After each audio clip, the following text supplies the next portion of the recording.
There have been many occasions here upon our channel where we have explored artifacts and evidential ruins indicative of a tremendous prehistoric age. Testimonies, photography, even physical proofs, locations of some finds making their ages undeniably enormous. This, along with the sheer amount of said evidence collected and exposed over the years, making their authenticity and indeed the evidence to suggest the existence of a now lost yet once incredibly ancient civilization overwhelming.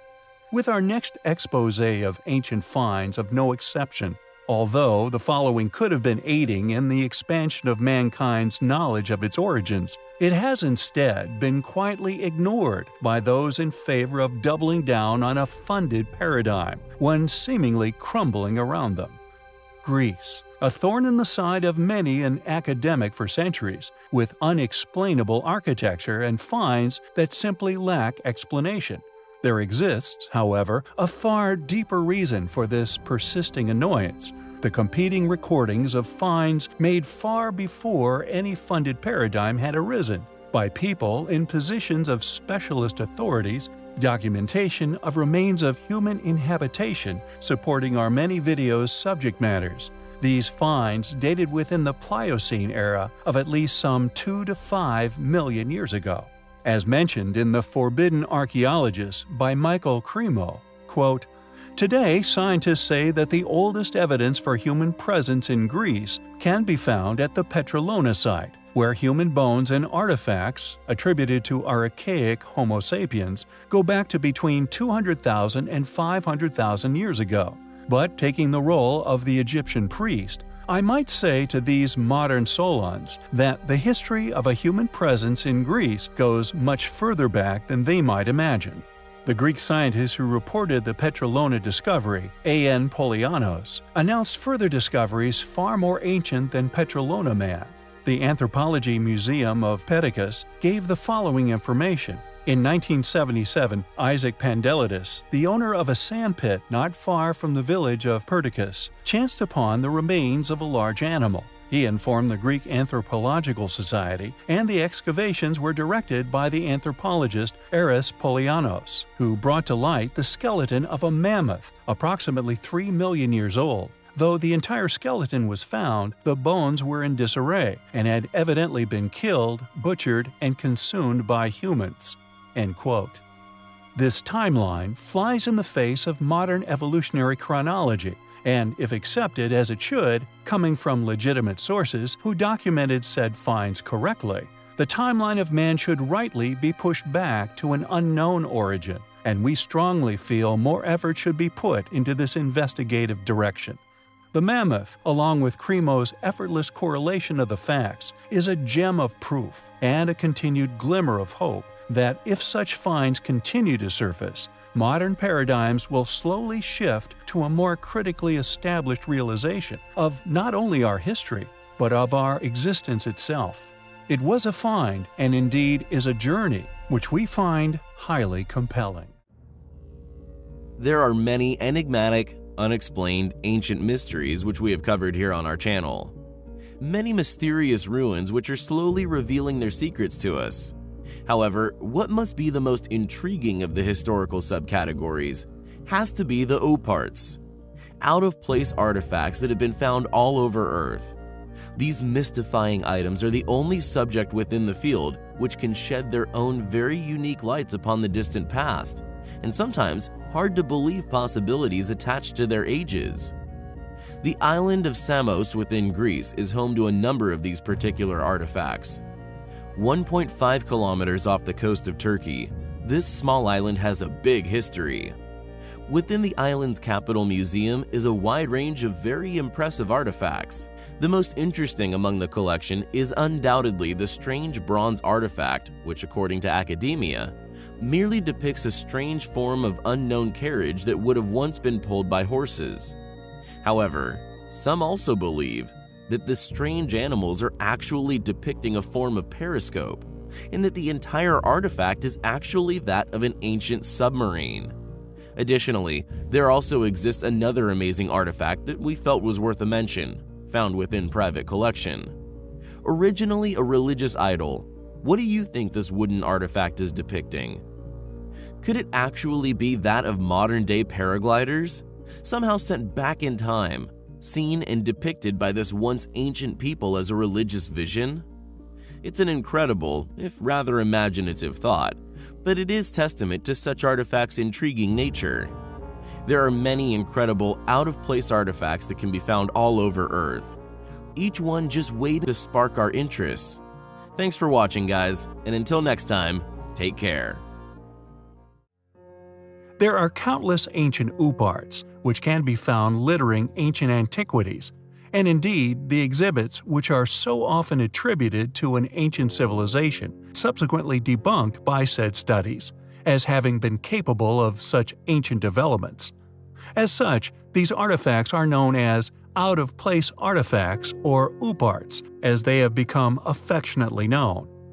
One such artifact is that of the wedge of Iud, a large, clearly machined piece of metal made of high-purity aluminium, dated by many researchers as that of an ancient artifact. The problem is, aluminium in this density was not developed by modern man until the late 19th century, around 1825 to be precise. Weighing an impressive 5 pounds in weight, the wedge was originally dug up, found deep within the sediments of a riverbank in modern-day Romania, disregarded by many as that of a modern-day JCB tooth. There are just as many, however, who argue, and we feel for good reason as we shall reveal, that this artifact is indeed ancient and has, through the years, continued to raise difficult questions to answer. Ancient alien enthusiasts insist that the wedge is a segment of an ancient alien craft, or more specifically, a VTOL-type craft, better known as a vertical takeoff and landing craft, and the large visible signs of aging are supportive of not only a tremendous age, but of its currently unexplainable origins here on Earth. It was found during digging on a construction project, along with 2 mastodon bones in 35 feet of sand. Someone gave it to the Museum of History of Transylvania, where it lay ignored in a storeroom for 20 years, before editors from a Romanian UFO magazine found it in 1995. Furthermore, although some skeptics attempt to argue that the wedge is of modern origins, it was found in the same layer as that of the mastodon bones, with the wedge accepted by a large number of others as being at least 11,000 years old. This dating makes this a very peculiar item indeed, and something which we feel demands further examination. If the wedge is indeed around 11,000 years old, as the evidence, witness testimony, and dating of the sediments it was found within would suggest, then the question of how such a lump of almost pure, clearly machined aluminium originated from, and indeed what was the original purpose of the wedge. Was it, like the ancient alien enthusiasts insist, once part of a vertical takeoff and landing craft?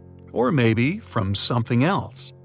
Questions still circle the wedge's true origins, and without solid evidence to prove the wedge's modern origins, we must stick to the evidence already acquired, that of the wedge's original resting place, the dating of said sediments, and the lack of any contradictory evidence in regards to works being done in this area at this depth along the riverbank within Romania. We must entertain the idea that this 5-pound, almost pure metallic object is indeed that of an ancient OOP, and any other explanation lacking evidence is just an attempt to disregard such claims as they do not jive with modern paradigm, an occurrence we witness all too often. What is the wedge of Iud? How old is it? Could it indeed be 11,000 years old? And if so, how was it manufactured and machined, and what could it have been possibly used for? It is an object which we find highly compelling. The Ulfberts, a group of medieval swords found within Europe dating between the 9th and 11th centuries. The blade faces are inlaid with the inscription Ulfbert with a cross on either side. The word turns out to have been a Frankish personal name, It somehow has become the basis logo, a trademark of sorts, used by multiple bladesmiths for several centuries in their impressive attempts to make the hardest, most impressive swords of the era. About 100 to 170 Ulfberht swords are known to exist, yet the origins of the name remain somewhat of an enigma. However, we dare to postulate that the name may have originated with this sword in particular.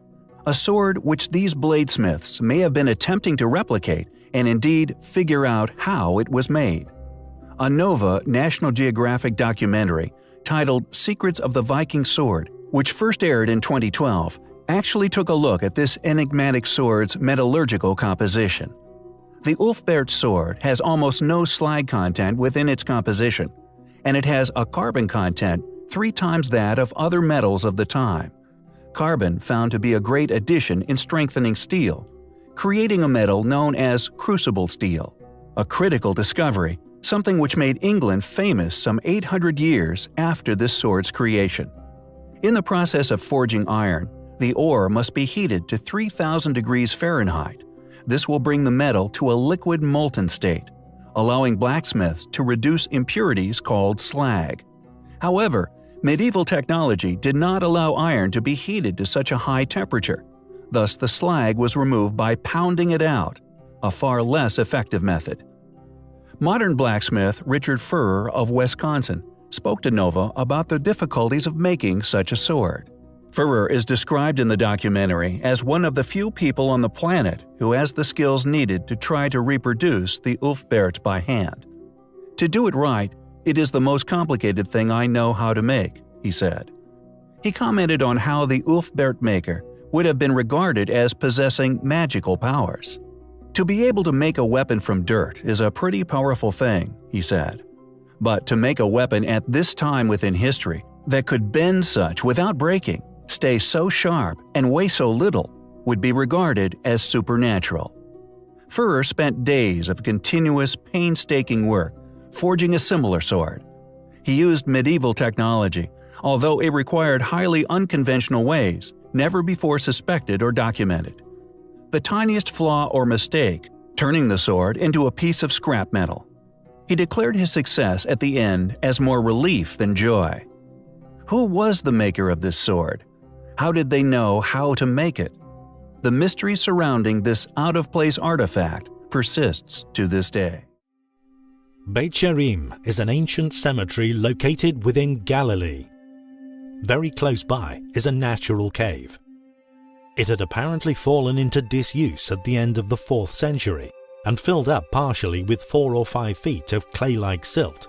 In 1956, a bulldozer was taken in to clear the rubble, but what it would uncover can be seen as an enormous upart, an out-of-place artifact. It turned out to be a large ancient rectangular slab made from an unknown material. Because of its size, measuring 6.5 by 11 feet long, 18 inches thick and weighing in at over 9 tons, it was not surprisingly left where it lay. With a perfectly level surface, its origins were a mystery, yet alas, at the time, not a pressing one. However, in 1963, members of a joint expedition of the Corning Museum of Glass and the University of Missouri would bring to light a curious reality. While surveying the region for possible remains of ancient glass factories, someone suggested that the Beit Sherim slab might have been made of glass. A suggestion initially perceived as a joke. Amazingly, chemical analysis was indeed carried out, confirming that this enormous and extremely ancient slab was indeed made of glass. It is therefore believed that the Beit Sherim slab is a huge piece of first-stage glass, meant to have been broken up and fashioned into objects somewhere else, that for some reason was abandoned right where it was made. In conclusion, several factors surrounding the existence of the slab are currently unexplainable. According to mainstream views surrounding the evolution of glassmaking, the production of such an enormous base material would have been simply impossible, requiring over 12 tons of raw materials, over 20 tons of furnace fuel, the maintaining of a temperature of over 1100 degrees centigrade for no less than 5 continuous days, finally producing a 9-ton slab of perfectly level, perfectly rectangular glass, clearly demonstrates the requirement of a highly advanced refinery with highly advanced technologies harnessed by a past civilization. Additionally, at the time of its discovery, only 2 other pieces of glass have ever been created that are larger. Both rest within the enormous telescopic mirrors of machines developed within the past century. It seems clear to us that the Beth Sherim slab is one of those rare gems that clearly demonstrates the past existence of a highly advanced, highly capable ancient civilization that once lived and was unfortunately lost here on Earth. We have in the past covered the astonishing ancient high technology still present within the gas-filled lens of Nineveh. Along with this proof of an ancient civilization's knowledge of glass-blowing and convex lens making, there is seemingly many more examples that have quietly been found, studied, and pushed into the archives of museums worldwide. In particular, those found within the ancient sites upon Crete. Although many a sleuth has discovered this fact and have subsequently investigated these claims and indeed proofs of an ancient civilization's astute awareness and past ability at creating these perplexing reading lenses of a surprisingly high quality. The first exposure of this truth came from a most unlikely of sources, that being the July issue of the British Journal of Physiological Optics in 1930, which contained a communication from a Mr. H.L. Taylor in, quote, "The Origin and Development of Lenses in Ancient Times," which ascribes the development of the lenses to the Cretans of 1800 BC. His examination of the museums of the Eastern Mediterranean has led him to the conclusion that ivory and steatite, the materials used for beads prior to 2000 BC, later replaced with rock crystals, onyx, agate, and cornelian.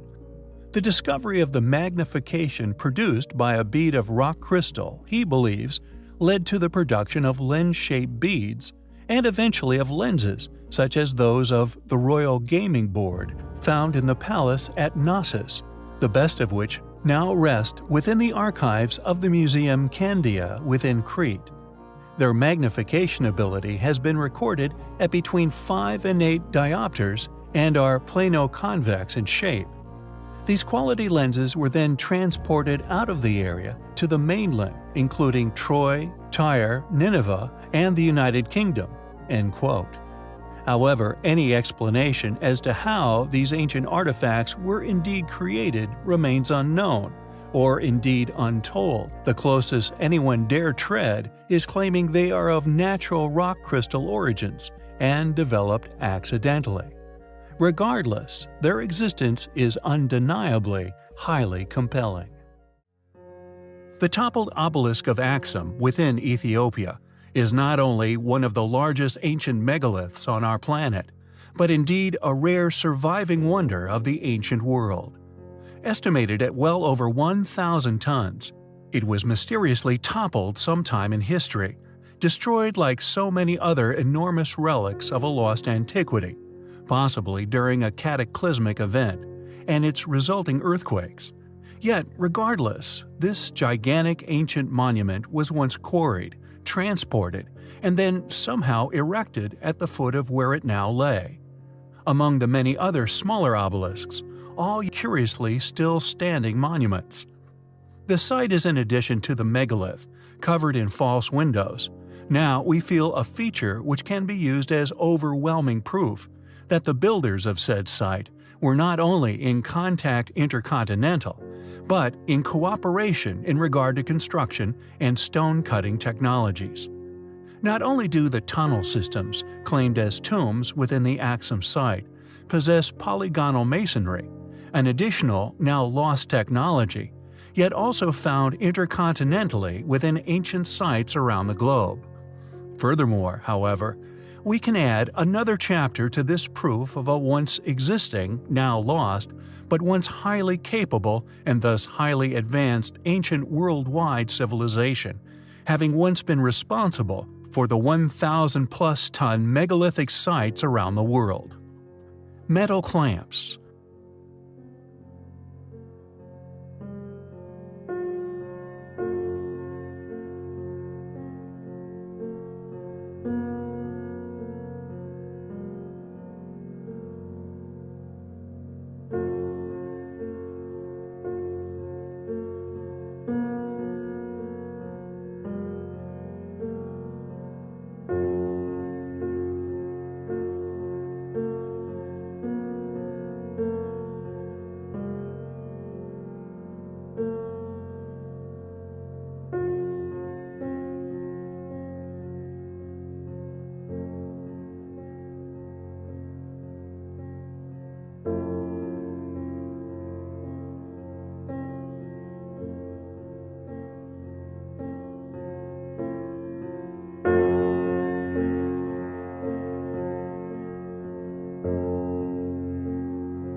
Another subject we have covered comprehensively, linking to many sites, which according to modern paradigm were geographically impossible to have been in contact, even during the dates they themselves pin on them.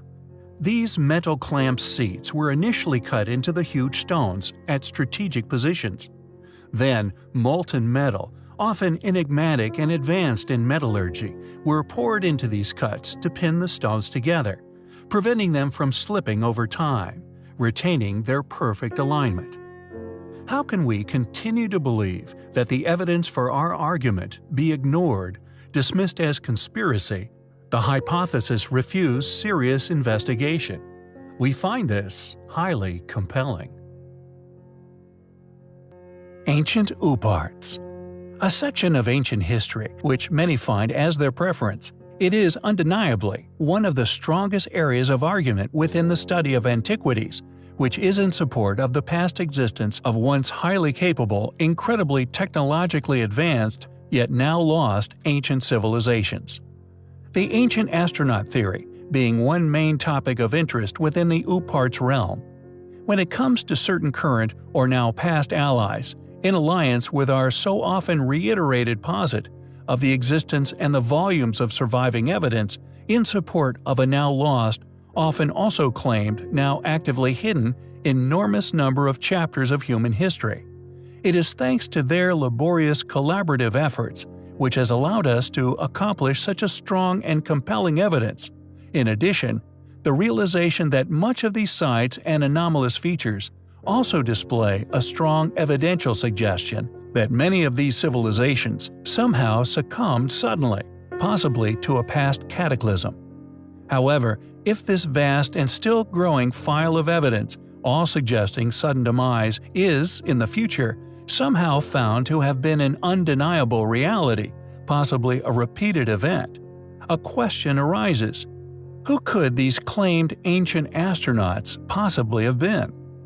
The evidence suggesting sudden halts in undertaking within countless elaborately created, by clearly highly resourced people, megalithic quarries, which were inexplicably abandoned, litter our planet. This may suggest that these Uparts are either of returning, unfortunate witnesses to this cataclysm, somehow returning many generations later, successfully making contact with a civilization raised from the ashes of their now forgotten world. Somehow surviving all this time in an ancient spacecraft, possibly better, possibly similar to our own modern space stations, absent long enough to be depicted by a people presumably astonished by their existence. Secondly, they could quite possibly depict ancient alien visitors to our planet, either once deliberately making contact or once crashing here, forcing these entities to make contact, thus witnessed. Yet, if true, their likeness to Earthlings is a controversial consequence to said history. Or are all somehow a mere coincidence? One or two hoaxes, we feel, is a real reality, But for all these magnificent, enigmatic, and often clear depictions of similarly looking individuals all being hoaxes? Yet so far separated geographically, we find unlikely. One must keep this in mind when studying such artifacts, such as the Istanbul rocket, the claimed ancient space module which became one of the most popular artifacts of the Istanbul Archaeological Museum. Sought after by Western scientists and media alike, pored over and written about in hundreds of articles across Europe, even featuring on television programs and within many newspaper articles. However, what is fascinating about this reality that for many years, many specialists, often talented people, also just as often funded to presumably determine an inaccuracy in the object's claimed age, did not. Not until a few years ago, that is. In the last few years, it has been that the Istanbul rocket was apparently found to have been a hoax, a plaster cast made some 25 years ago, a puzzling claim when one remembers that just 5 years after, the space module was sought after by German and English, among many other national archaeologists, and was, for a long time, secured in the preservation unit of the museum. Was this really a plaster cast, a mere 5 years old when this discovery was announced, successfully fooling the world's scientific communities? Or was it like so many other artifacts we study, successfully stolen, then replaced with a clear fake? We will leave that up to you to decide from the evidence available. But an argument for found crash craft can also be seen in the inspiration for the creation of things, like that of the lid of Pakal's tomb. An enigmatic depiction of this same form of technology, again, turns up all over South America, and even further afield. The Kiev spaceman, yet another found far away in the remote, desolate landscapes of Ukraine. Clearly, a depiction of a gas-breathing humanoid-shaped being, depicted with seemingly no injuries, yet the reason for said depiction is an ongoing debate, yet due to its clear characteristics, a welcome member of this long list of ancient OOPArts. Ancient astronauts? Or merely an extremely elaborate, highly complex, hard-worked, long-lived hoax? We find the evidence to support the theory highly compelling. The Crystal Skulls, a set of the world's most alluring artifacts, possessing the power to create religions, snaring many a Hollywood figure with their mysticism and rumored possible alien origins. Firstly, how does one tell a real crystal skull from a fake? There are always artists capable of making and selling things that seem old, says anthropologist Jane McLaren Walsh of the Smithsonian Museum. And she should know. Walsh has seen her share of fakes. In fact, she's probably seen more crystal skulls than anyone else alive, subsequently becoming the leading academic on the subject. A stern skeptic with a ruthless ethic, only the most puzzling will convince Jane. Another major player in the skull game, according to Walsh, was Frederick Arthur Mitchell Hedges, an English stockbroker turned adventurer, who in 1943 began displaying a skull at dinner parties which he called the Skull of Doom. His daughter Anna later claimed that he had found the skull in a ruined temple in Belize during the early 1920s. However, this was later found to have been a lie. Investigations by the Linnean Society of London, a research institute specializing in taxonomy and natural history, revealed that Mitchell Hedges actually purchased his skull at auction at Sotheby's in London in 1943. How it came to be at the auction house, however, was never established. Which is unfortunate because the Mitchell Hedges skull, according to Walsh's scrupulous examination, is the only one she has ever had to reluctantly confirm as an authentic crystal skull. What's more, it is the only academically accepted original known within the public archives. Smaller than other examples, which under microscope analysis were seen to have been made using rotary drills, the Mitchell Hedges skull is a more finely crafted, yet more crudely designed example that under the atomic microscope has shown signs of having indeed been an ancient pre-Columbian artifact, which sure enough was constructed using, quote, unknown technology. There are of course many examples of crystal skulls around the world, and many more stories surrounding their mysterious construction. elongated examples, stories of groups of these skulls initiating some form of energy field. Ancient laser cutting technology has also been claimed time and time again. However, we felt we would approach them from another angle, to experience the rare occasion when modern, specifically funded academic institutes buckle to overwhelming evidence, proofs given by the defeated skeptic to those who pursue nothing but the perplexing truth and a direction for study. Made from a single piece of quartz crystal, Mitchell's Skull of Doom is unquestionably an exquisite example of an unknown history here upon our planet. Regardless of beliefs, or indeed the superstitions which now surround them, there are a rare few which support the theory of lost civilization and ancient visitation. This skull is much smaller than many and crudely carved, leading museum scholars here to believe that in a world of fakes, this one is the real thing. OOPArts, the acronym for out-of-place artifacts. Objects often found in extraordinary places, inexplicable in nature, and repeatedly dismissed by any who conform to mainstream institutional timelines for Homo sapiens. According to these, apparently already laid out chronologies specifically for man, the immense age of some of the out-of-place artifacts make their existences simply impossible to explain. The Nampa doll, for example, a favorite OOPArt of a number of antiquarians and alternative historians alike. Found deep within the Earth's sediment, pumped to the surface.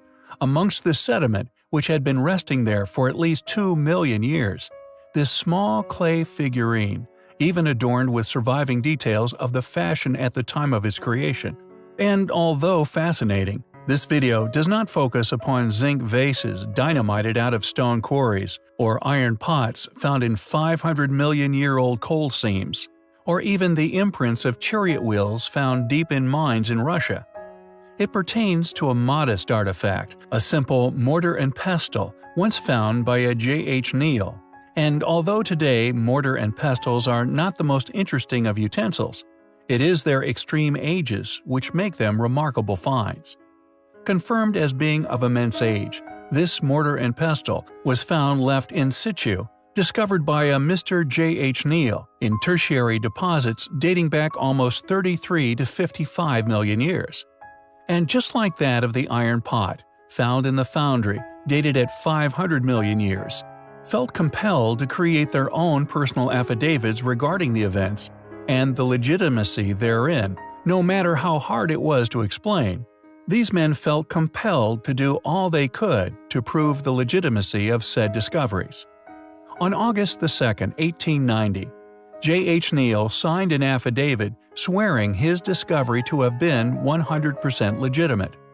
Mr. Neal declared that it is utterly impossible that these relics could have reached the position in which they once lay, unless it was at the time the gravel was deposited and present, yet before the lava cap formed, giving a dating of around 33 million years old. How old is our species? Where do our origins lay? Within this vast, ancient, and seemingly infinite universe? Have we, as Earthlings, experienced ancient cataclysm, an amnesic event as so many ancient texts write of? If yes, then to what level of sophistication did these now lost ancient ancestors once reach? Sophistications far too advanced for any mainstream publication to ever publish. It is a reality that the continual discovery of such artifacts are slowly proving was indeed a reality, no matter how difficult it is for any institute or individual historian to accept as a reality. It is an OOPArt which we find highly compelling. Dorchester, Massachusetts, USA, in 1852, at Meeting House Quarry, workers were using dynamite to break up the bedrock, when an explosion threw an artifact into the light of day, after spending many thousands of years under the earth. According to geologists, the Roxbury Rock, in which this mysterious artifact was embedded, has been dated as having accumulated between 570 and 593 million years ago, during the Ediacaran period. Imagine their surprise when workers spotted a metallic object amongst the debris of the explosion, still partially embedded in a chunk of rock, and now sheared into two pieces from the forces of the blast. A zinc vase covered in flower decorations painted in solid silver. The bell-shaped pot is around 4.5 inches tall and about 6.5 inches long, and was noted as being exquisitely made. The age of the vase has been heavily debated amongst specialists, with many struggling to produce ages smaller than 100,000 years.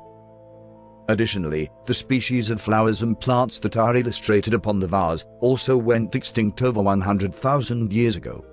Not surprisingly, but rather predictably, the pot, along with all authenticated documentation regarding its discovery, mysteriously vanished without trace shortly before a full investigation into its amazing history could take place. The initial discovery was covered on June 5 in 1852 from the publication of the magazine Scientific American, which confirms its authenticity as indeed being found embedded in the solid ancient stone 15 feet below the surface. But shortly after this coverage, like so many other amazing objects found around the world, vanished without trace. Who made this amazing artifact? When was it made? If we go by the age of the rock in which it was discovered, it is amazingly over 500 million years old, but we may never know.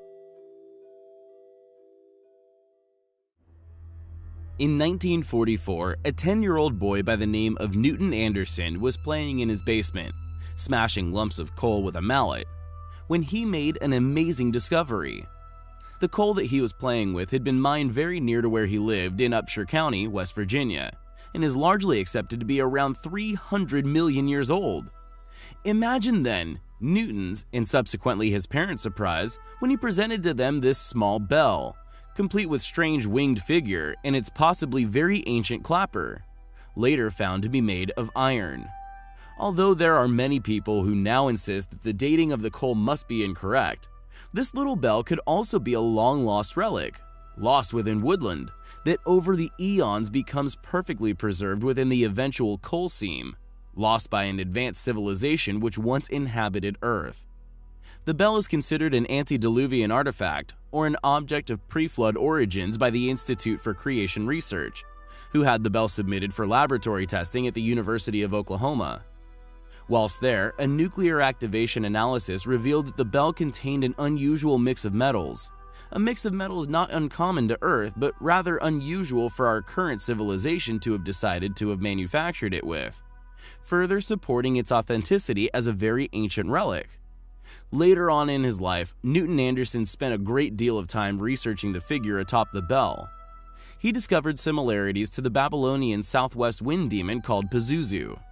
The demon typically is shown with a prominent headpiece like the bell figure.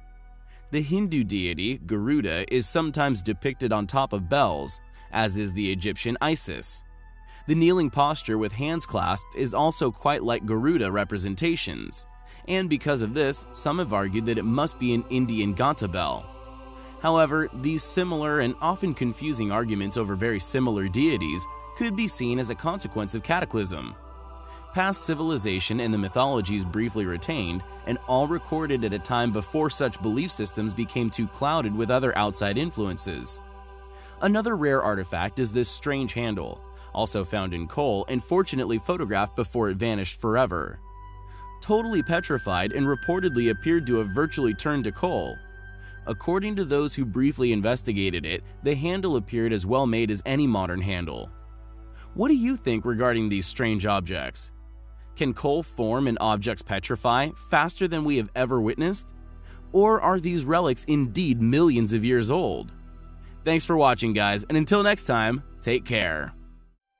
Hey guys, so today I wanted to share with you a rather special out-of-place artifact. It's known as the Fisher Canyon footprint, and it's actually a lump of coal. However, this small lump of coal is something very special. It's an artifact we hold dear to our hearts here at Mystery History. Since its discovery in the early 1900s by a man named John T. Reed, a character we have actually covered in the past, it has been silencing skeptics and evolutionists the world over. John T. Reed was the man responsible for confirming native Indian legends of a race of red-headed giants that once terrorized the American continent some 13,000 years ago. When John found the Fisher Canyon footprint, he reported it to the New York Sunday American. The coal layer in which the fossil was found was dated at over 15 million years ago. Microscopic photography that was carried out by the Rockefeller Institute, presumably attempting to discredit the find, actually confirmed that it was indeed a heel print of a hand-stitched shoe, and that the fossil seemed to show the presence of 2 rows of stitches along the edge of the sole, with twists of thread clearly visible in the photography. The right side of the shoe also appeared more worn than the left, indicating that it was worn on the right foot.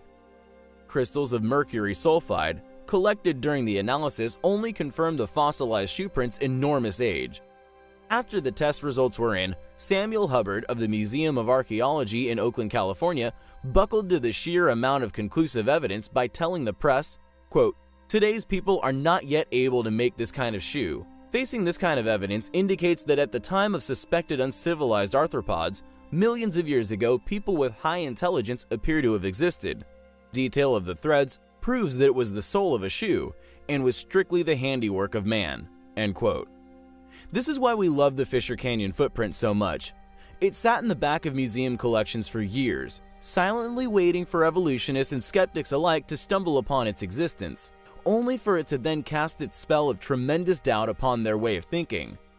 They can produce no real explanation for it. The best any mainstream scientists or anthropologists can do is ignore the evidence and conclude it's just a natural formation. Unfortunately, the footprint conveniently went missing a few years ago, even though by all accounts it was just a lump of coal. The story has also been hijacked over the years, with the Rockefeller Institute's test results subsequently vanishing. However, luckily for us, the quotes by Hubbard are in press archives all over the world. This small lump of coal is sure to fuel the argument for years to come.